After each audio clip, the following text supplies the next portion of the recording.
Ako,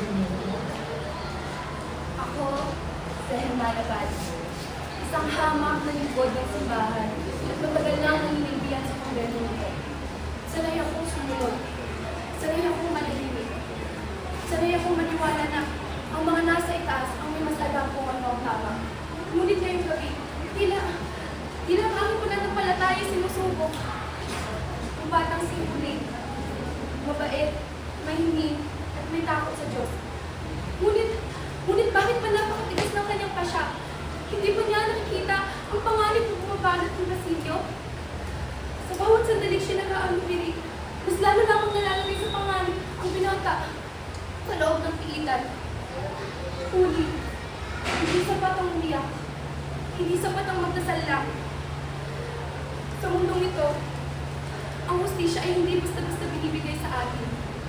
Kailangan nitong lapitan, kailangan nitong pakiusapan, at kung minsan, kailangan pang isang tabi ang sariling tangal. Huwag mong makasamay nang sasabihin ko sa iyo, anak. Ngunit bakit hindi mo subukan lumapit ni Padre Camora kung ang tanging paglapit sa kanyang magpapalaya kay Basilio? Bakit hindi mo pag-isipan? Bakit hindi mo subukan?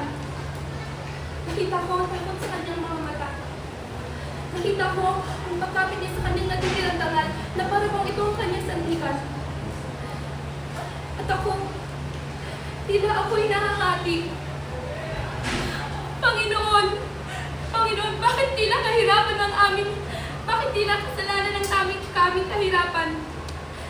Bakit kailangan namin palaging yumuko? Bakit ang kalayaan ay parang isang biyaya sa mga makapangyarihan? Hindi ko nais tulak si Huli sa panganib. Hindi ko nais kapisan ang kanyang pangalan. Ngunit natatakot ako na baka kung hindi siya lumapit kay Padre Camora, ay tuluyang mawala sa kanya si Basilio. Panginoon, Panginoon, kung mali man ang aking payo, handa akong malagot sa aking kasalanan dahil ang tanging hangad ko lang ay makaligtas ng isang inosenteng buhay. Sa mundong ito, ang dangal at kalayaan ay mag-isang magtagpo.